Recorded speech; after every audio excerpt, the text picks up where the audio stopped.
Hello everyone शुरू करें all right so let me just quickly so welcome guys welcome to the very first video of this series. यहाँ पे हम basically discuss करने वाले हैं it's all about FinOps, cloud cost management, pricing etcetera which can help you in understanding the business needs and optimizing an environment in the particular space in a particular manner or in a particular strategy, whatever you can call. So the very first thing what we're gonna talk in terms of FinOps और जो सबसे पहले हमें समझना है what are the different pricing models we have. Forget about pricing model also. What is the very basic? What is the very first thing when we talk about cloud? What is the first thing which come into your mind? Is it the cloud which we see in the skies? Trust me guys, couple of years back when I was learning, at least 7 to 8 years back, when I heard the word first time the cloud, I imagine it's a cloud which we see in the sky and on there somehow we store the data. Anyway, the very first thing what we have to know before we start our learning in FinOps is understanding the difference between the CapEx and OpEx. पहले से पता है तो very good, अगर पहले से नहीं पता है तो let me tell you. Capex को you can consider as a on prem data centre जो होते हैं उनको तुम कैपेक्स समझ लो एंड ऑपेक्स को तुम समझ लो क्लाउड. सो अगर हम कोई कंपनी स्टार्ट कर रहे हैं, ऑन प्रेम डेटा सेंटर खड़ा करना चाह रहे हैं, so it will require a lot of cost. So cost of infra, cost of AC, security, etc, etc. So बहुत सारी इन्वेस्टमेंट चाहिए हमें, right? And for someone who is just starting their business, they might not have that much amount of money to invest in the infrastructure because it requires buying a huge amount of servers, buying a huge amount of cooling system, buying a huge amount of networks, people, staff, etc, right? So what is then the OpEx? So हमने देखा last 10 years में there was a lot of startup boom happened. So why that happened? That happened because of this CapEx facility what we provide or what we get right now. CapEx में और OpEx में basically क्या होता है, जो big players है like AWS, like Azure और like GCP, ये लोग के अपने डेटा सेंटर होते हैं, राइट? और ये लोग अपने डेटा सेंटर को रेंट पे देते हैं. Rent pay as in you will have to pay monthly, right? So इसमें क्या हो गया कि अगर तुम्हें एक सिंपल वर्चुअल मशीन जिसका रनिंग कॉस्ट $0.01 पर सेकेंड का है, from that to a virtual machine जिनका रनिंग कॉस्ट $1000 पर सेकेंड है, you can get anything based on your business need. And in that manner क्या होता है कि you are basically saving all your money in a manner where those money can be invested in uplifting your business, not on investing in the infrastructure. इसके challenges भी होते थे अपने. For example, on-prem scalable नहीं है. Like you have to decide well in advance, like how much virtual machines, how much servers you need. And let's say if business boomed, then very nice. But if this business does not boom, then all those costs will be go into negative. You will have a negative impact in your business. And let's also take an example where all those costs, or your business is super boom, you are reaching millions of users, but your servers are limited. Now you're getting server reach error. So scalability is also an issue in on-prem or in the capital expenditure model earlier, unless you are buying very large amount of servers into an advance and you have astrologers who can predict like you will reach XYZ level of reach in the coming months or year. वो issue solve होता है OpEx में भी. OpEx basically क्या होता है, you have an option like अगर uses बढ़ रहा है तो सर्वर्स को तुम इंक्रीज़ कर लो, और अगर यूजेस घट रहा है तो तुम सर्वर्स को डिलीट कर दो। बेसिकली स्केलेबिलिटी ऑप्शंस है। तो ये तो हो गए कैपेक्स एंड ऑपेक्स का मंत्र। बेसिकली कैपेक्स का समझ में आ गया। कैपेक्स मतलब हो गया तुम्हारे कैपिटल एक्सपेंडिचर, जहाँ पे तुम infrastructure, VMs and all those things को तुम वेल इन एडवांस में खरीद रहे हो। And operation expenditure means like you are basically paying for what you want to use, or you don't worry about the infrastructure, line infrastructure, and you use them and you pay them, right? So capex and opex, so I have given you example in terms of on-prem and cloud. The general definition of capex and opex in terms of finance is capital expenditure and operational expenditure, which is basically capex means buying the infrastructure or any particular service well in advance, and opex means the cost which you are paying to run that particular operations or run the particular things. The example or the way I have explained you capex and opex is using on-prem and cloud example. ठीक है। अब अगर हम बात करते हैं तो cloud में बेसिकली कैपेक्स का कॉन्सेप्ट ही नहीं है। तो you should know capex only for like, हाँ कैपेक्स एंड ऑपेक्स में डिफरेंस क्या है उस चीज़ के लिए। बट हम अब बात करते हैं ऑपेक्स में और क्लाउड की, चलो स्पेसिफिकली बात करते हैं। अगर हम बात करते हैं फॉर एग्जांपल AWS से स्टार्ट करते हैं, तो is it that simple that we just rent a particular data center or service and we pay monthly and we will get a fixed amount of bill, we'll know that how much we will get? No, it's not that simple, because AWS provide 200 plus services और हर services का different billing model है, हर service का different billing structure है. It will be very difficult और it's very complex, I can say in that manner. But do we have a solution for that? We have solution, and we just need to know how to navigate the things, because cloud के benefits भी बहुत होते हैं. Clouds के benefit की अगर हम बात करें तो हमें मिलता है पे एज यू गो, हमें मिलता है basically different types of discount, tiered pricing. इसका मतलब होता है यूज़ मोर पे लेस. हमें मिलता है कमिटमेंट डिस्काउंट, हमें मिलता है एक्सेट्रा एक्सेट्रा. हम इस चीज़ के बारे में बात करेंगे. हम बेसिकली बात करेंगे डिफरेंट प्राइसिंग मॉडल्स के. To start with basically pricing models क्या होते हैं and different types of pricing models क्या होते हैं, चलो उस पर बात करते हैं. तो अगर हम प्राइसिंग मॉडल्स का बात करें यहाँ पे मॉडल्स, सो क्लाउड में कपल ऑफ प्राइसिंग मॉडल्स होते हैं. सबसे पहला होता है on demand. As the name suggest, on demand. So इसमें क्या होता है, basically what you do is you pay but you pay only for what you use, right? Maybe that based on hourly और on a based of second, but you pay what you use. यहाँ पे there is no any need of any commitment, like no, तुम्हें कोई पैसा starting में नहीं देना है, no upfront payment, nothing. You just pay as you go, right? चलो अब सेकंड का बात करते हैं. तो अगर हम सेकंड प्राइसिंग मॉडल क्या होता है, तो बेसिकली हमारे पास कमिटमेंट्स मॉडल है, कमिटमेंट मॉडल्स. और इसमें क्या होता है, बेसिकली हम यहाँ पे क्या कर रहे हैं, यहाँ पे हम पर्टिकुलर वेंडर को हम ये बोल रहे हैं कि we will use your particular services. Sure we will use that, but हमें उसके लिए डिस्काउंट चाहिए. फॉर एग्ज़ाम्पल बचपन में हम सबका एक पर्टिकुलर राशन वाला फिक्स होता था, राइट? वहाँ पे हम जाते थे and we use to get discount. कोई फर्स्ट टाइम आ रहा है तो अगर उसको 8-10 रुपये का मिल रहा है तो we use to get by 8 rupees. So that's how the commitment model work. But यहाँ पे क्या कर रहे हैं, we are making financial commitment in return of a discount.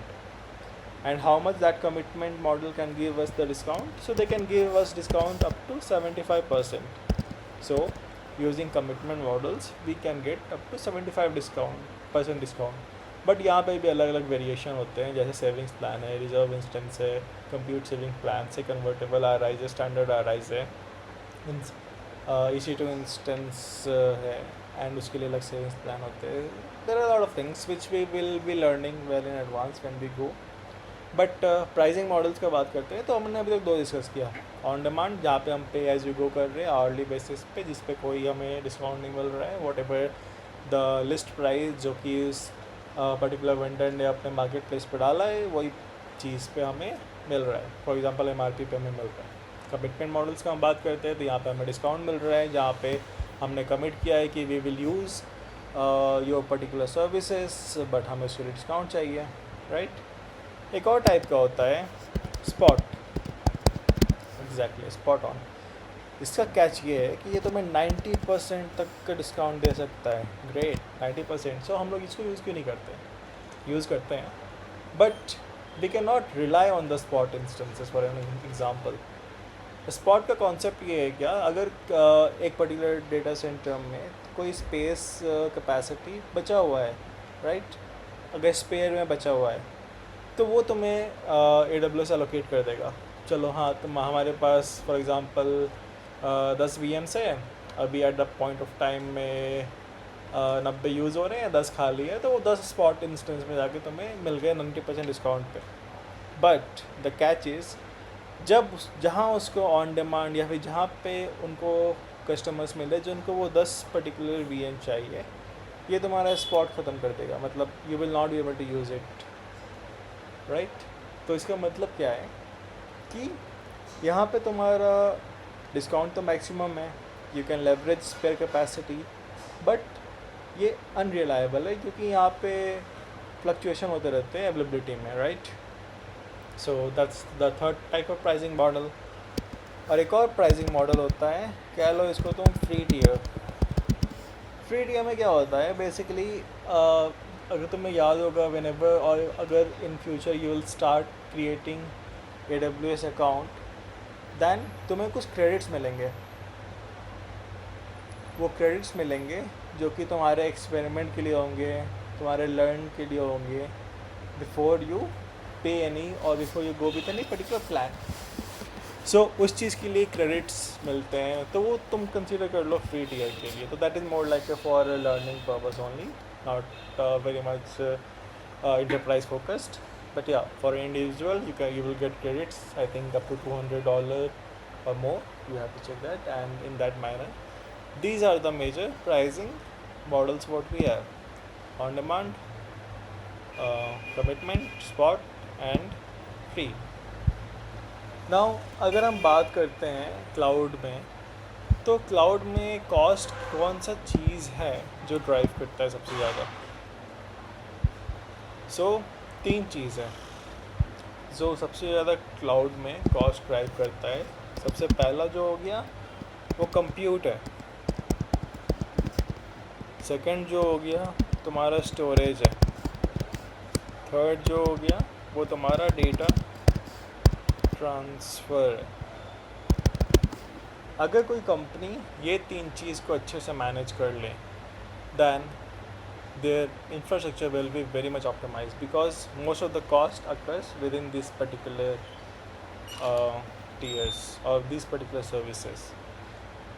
हम इसमें डिटेल में जाएंगे in coming time, definitely will जाएंगे. हम कंप्यूट में ईच कंप्यूट वाइज जाएंगे, कंप्यूट में क्या डिस्काउंट है, क्या हम लोग कर सकते हैं, ऑल दोज थिंग्स.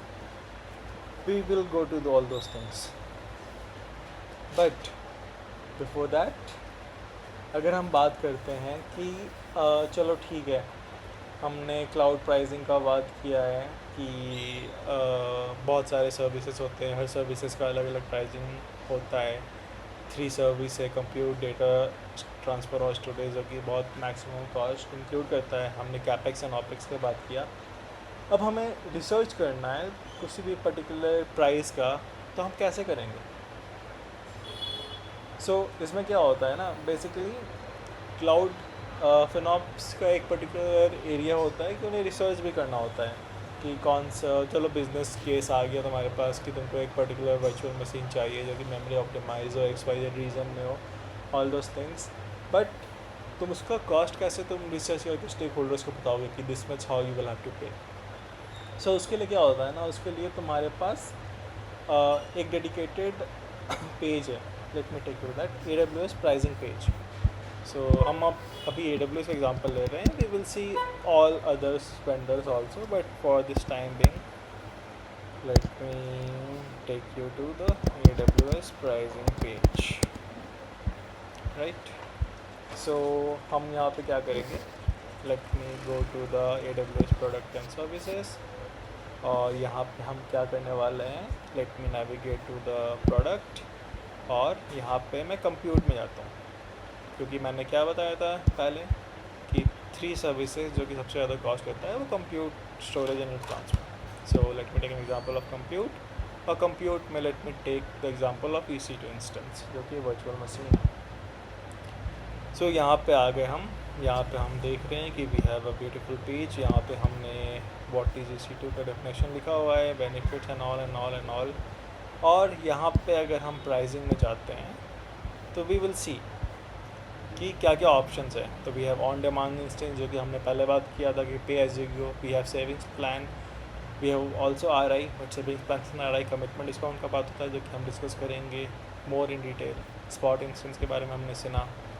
अब हम बात करते हैं फॉर एन एग्जांपल, यहाँ पे हम जाते हैं, scroll down, we will see AWS pricing calculator.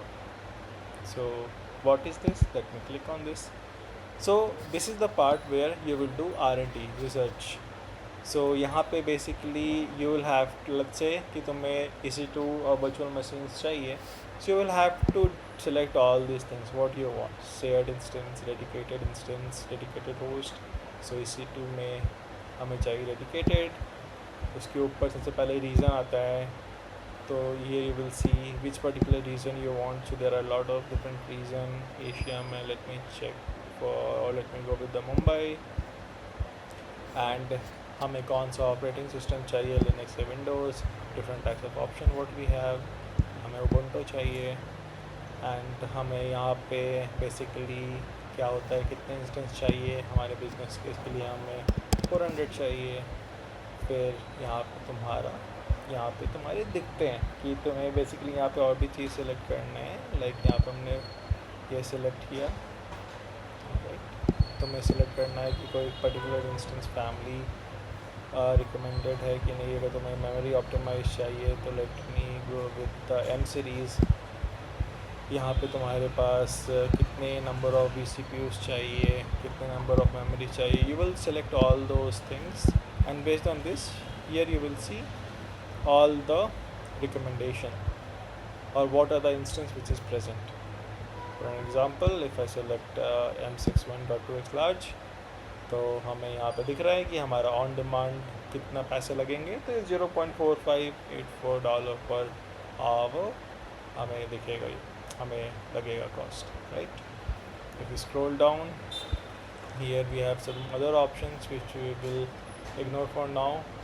And here you will see like how much total monthly cost I will have to bear if I am going with the total of how much I selected earlier, total of 400 virtual machines of M6i2x large series, 8 CPUs and 32-bit memory.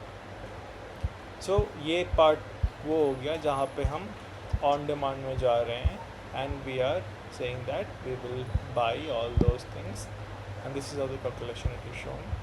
And this is telling me if I save an ad service, alright, here now I can see all the different services also, but now I have just selected one service. Here we have all other services also जो कि हम select कर सकते हैं. Let's say you want to configure others also, and when we click on view summary, यहाँ पे तुम्हें दिखेगा कि you're basically what is your upfront cost. So this is the operation OPEX. तुम्हें कोई पैसा नहीं देना है कंपनी को to use the virtual machines. So अगर तुम्हें पैसा देना होता तो let's see this is how much cost you have to bear. but this is the monthly cost. All those things are there. So here you see the details of the services what you have selected, and in that manner AWS pricing calculator can help you in estimating the price. Obviously you cannot buy from here, you have to go to the AWS and service console page. From there you will buy, but here you will see the estimate, and now you can contact sales and all those things, and here you can export into a PDF version or share with a particular person or email ID. So let's say if I just export into a particular PDF option, how it will show me, let me show you guys. So let's give it a second to generate. This is how it will look like. So हमने देखा कि हमारा monthly cost इतना पड़ेगा, total 12 month का cost कितना पड़ेगा, कौन सी रीजन में अपफ्रंट कितना दे रहा है और मंथली कॉस्ट कितना है, and this is the configuration details. So this is how we will do R&D. Let's say this was about one particular family. We can select basically some others also, like instead of N62 we can select something others which has lower price. You can filter it by cost. Here we can see all those things. So that's how the initial research will be done in order to investigate the price. Okay, we will discuss about these into a more detail, but what I wanted to show you guys in this particular video is basically what is capex, what is opex, and what are the different pricing models. We will deep dive into these particular pricing models and what are the major cost drivers in the cloud and how to do R&D. Like here you can select different region, because different region is also different cost, and can see operating system, all those things you can see all those things present over here, and based on this and the payment option you select, and you have an option to add EBS and monitoring and all those things, which is not required for this particular session, which I will show you guys into communication mode. But yeah, that was my time guys for this particular video. Next video mein what we will discuss more on to the commitment models, like this savings plan and reserve instance what we have. We will discuss more on that part. So this was just start of this particular series guys. We will be learning deep dive more into the FinOps and the core concept. So till then, yeah, don't forget to hit the like, share and subscribe button. See you guys soon.